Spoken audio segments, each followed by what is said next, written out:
So, you know something? I found a bottle, and I don't even drink, of Crown Royal, right? I see that Crown Royal. I saw it at home. So this is what I think about Crown Royal. That's what they could do.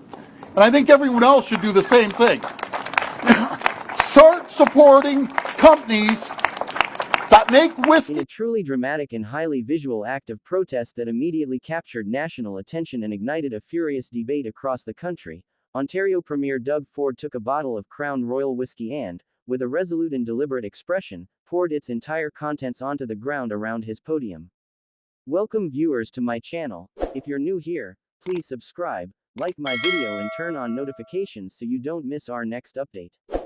This striking performance was a direct and forceful response to Diageo's recent announcement that it would close its bottling plant in Amherstburg, Ontario.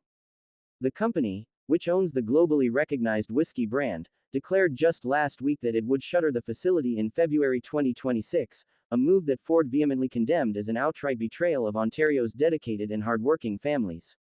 During a press event held in Kitchener, Ford didn't hold back.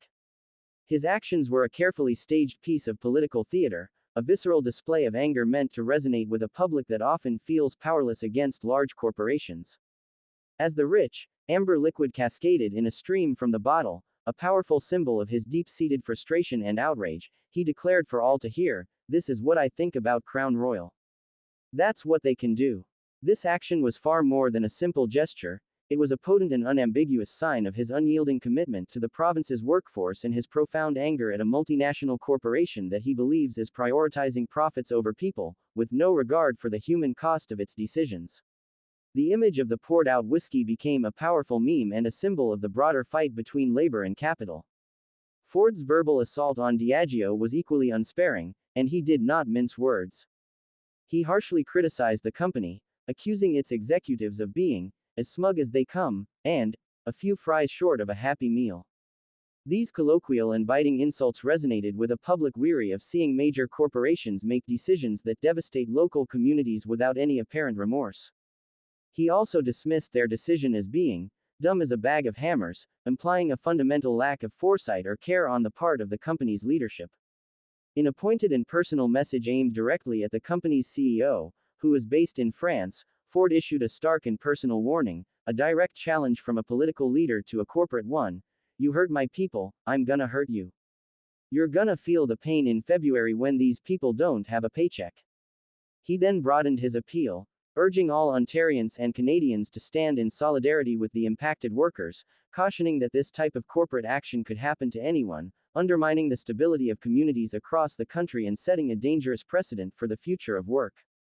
When a CBC reporter asked if his protest signaled an official plan to pull Crown Royal from the shelves of the LCBO, the Premier's office chose not to provide a definitive answer, a strategic silence that only amplified the message that the government was considering all options, including significant economic ones, to pressure Diageo to reconsider its decision or face the consequences. This calculated ambiguity left the company and the public guessing about what further actions the government might take, adding to the pressure.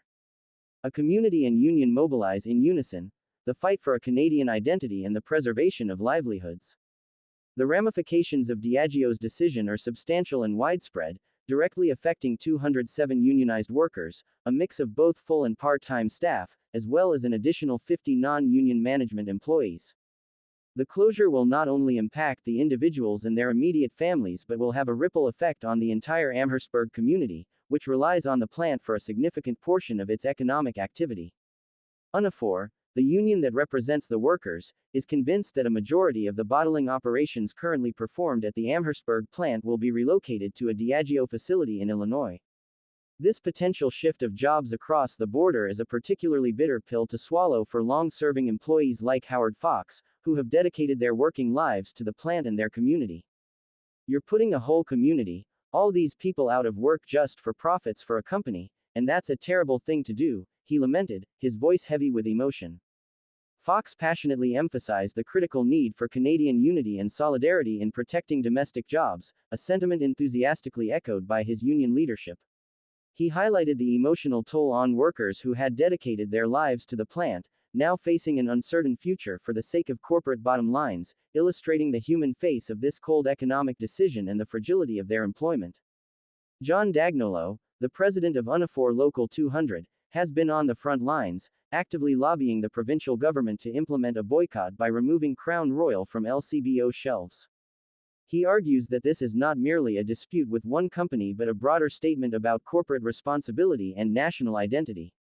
It's Diageo right now. It could happen to any company. You gotta make a statement here. Enough's enough, he asserted, stressing the need for a firm response that would send a clear message to all international corporations operating within Canada's borders, that they cannot simply abandon Canadian workers without consequence. Dagnolo is acutely aware that a boycott could potentially affect other Diageo employees in Canada, a fact that he has considered deeply, but he stands firm on the principle of mutual support among workers. We gotta support one another because it could be you next, and that's what worries me most, he explained, highlighting the overarching necessity of safeguarding all Canadian jobs, regardless of the industry. The union's position is a stark reminder that while this fight is for the workers of Amherstburg, its implications resonate far beyond, touching every Canadian who relies on a stable and secure job and fears the growing trend of corporations moving production to cheaper locations. Diverse views on a potential boycott, pragmatism versus principle, and the role of consumer power. The call for a boycott has found strong support among some local politicians. Windsor-Essex MPP Lisa Gretzky has publicly endorsed the idea, noting that an informal poll on her Facebook page revealed overwhelming support from her constituents to remove the whiskey from store shelves. She believes a boycott would send a pretty strong message that if you're not going to support Ontario and Ontario workers, then we have other options. Gretzky also pointed to the existence of local, alternative distilleries in the Windsor-Essex area as viable choices for consumers who want to support local businesses. This localist perspective views a boycott as a practical way for consumers to take a stand and vote with their wallets, directly supporting businesses that are committed to the local economy and its people. The public sentiment in her writing is that corporate loyalty should be a two-way street, and when that trust is broken, it is the community's right and responsibility to respond with a collective action that hits the corporation where it hurts, its profits. This viewpoint emphasizes the power of the individual consumer to influence corporate behavior through collective action. However, the idea of a boycott is not universally accepted, and it has sparked a significant debate among politicians and commentators. Ontario Liberal MPP and Labour critic John Fraser expressed serious reservations, emphasizing that while the families impacted by the closure must remain the central focus, a boycott that could negatively affect other Canadian Diageo workers before the plant officially closes would be an ill-advised and premature solution. Fraser also critiqued the Premier's good show, arguing that the government should have foreseen such a risk given the current global trade environment and the pressures on multinational corporations to cut costs. He advocated for a more practical approach, calling for solutions that would help the workers find new employment, support their families through the difficult transition, and explore ways to redevelop the plant site itself if the closure proceeds as planned. Fraser's pragmatic view is that a performative act, while emotionally satisfying and politically advantageous, does little to provide concrete help to those who need it most. He believes the government's energy should be channeled into creating a robust plan for worker transition and community support, rather than engaging in symbolic gestures that might have unintended negative consequences for other Canadians who are also part of Diageo's Canadian workforce. Diageo stands firm and reassures Canadians, a calculated corporate response to public outcry. In the face of the mounting public criticism and the high-profile protest from Premier Ford, Diageo has held its ground, issuing a series of carefully crafted statements designed to mitigate the damage to its brand reputation and reassure its Canadian consumers.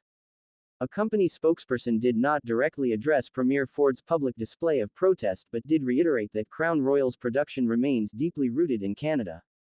They stressed that the whiskey will continue to be mashed, distilled, and aged in Canada, just as it has been since 1939, a point meant to appeal to a sense of national pride and tradition.